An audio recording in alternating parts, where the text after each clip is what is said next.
इस स्थान पर माता सती की जीभ गिरी थी, इसीलिए इसे ज्वाला देवी के नाम से जाना जाने लगा। इसे जोतावाली माता और नगरकोट के नाम से भी जाना जाता है। ज्वाला देवी मंदिर में सदियों से बिना तेल बाती के प्राकृतिक रूप से 9 ज्वालाएं जल रही हैं।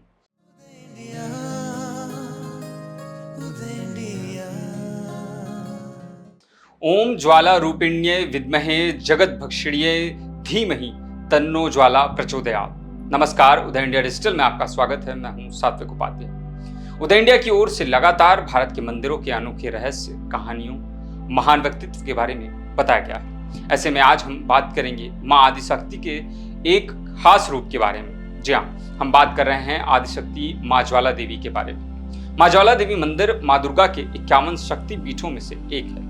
यह मंदिर काफी प्रसिद्ध है। यह मंदिर भी शिव और शक्ति से जुड़ा हुआ है। जब भगवान विष्णु ने अपनी चक्र से देवी सती के शरीर को 51 भागों में बांट दिया था, तो उसके बाद जो अंग जहां पर गिरा वहीं पर शक्तिपीठ बन गए। मान्यताओं के अनुसार इस स्थान पर माता सती की जीभ गिरी थी, इसीलिए इसे ज्वाला देवी के नाम से जाना जाने लगा।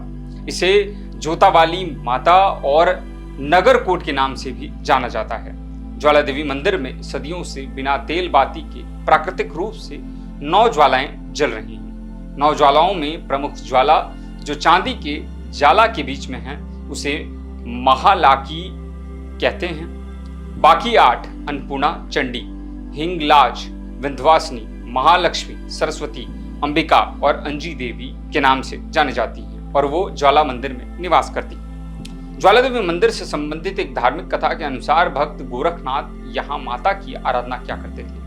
वह माता के परम भक्त थे और पूरी सच्ची श्रद्धा के साथ उनकी उपासना करते थे। एक बार गोरखनाथ को भूख लगी और उसने माता से कहा कि आप आग जलाकर पानी गर्म करें, मैं भिक्षा मांगकर लाता हूँ। माता ने आग जला ली।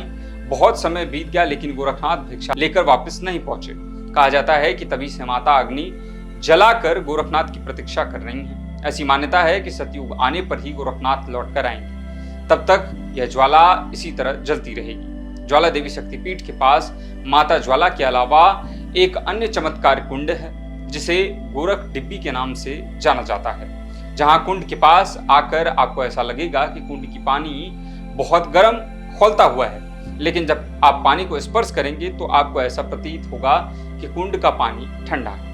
एक अन्य कथा के अनुसार मुगल बादशाह अकबर ने ज्वाला देवी की शक्तिपीठ में लगातार जल रही ज्वाला को बुझाने का भी प्रयास किया था, लेकिन वह कामयाब नहीं हो सका। उसने अपनी पूरी सेना बुलाकर ज्वाला देवी की आग बुझाने का प्रयास किया, लेकिन कामयाब नहीं हुआ। जब अकबर को ज्वाला देवी की शक्ति का आभास हुआ तो उसने मां ज्वाला से क्षमा मांगते हुए देवी को सोने का छत्र चढ़ाया। बता दें कि अगर आपको माता के इस शक्तिपीठ का दर्शन करना है तो आपको हिमाचल प्रदेश की कांगड़ा जिले से लगभग 30 से 50 किलोमीटर की यात्रा करनी होगी, जिसके बाद आप मंदिर तक पहुंच जाएंगे। तो दोस्तों, यह थी रोचक जानकारी हिमाचल में बसी मां ज्वाला देवी की। हम ऐसी और भी कहानियां आप तक लाते रहेंगे। बहुत बहुत धन्यवाद।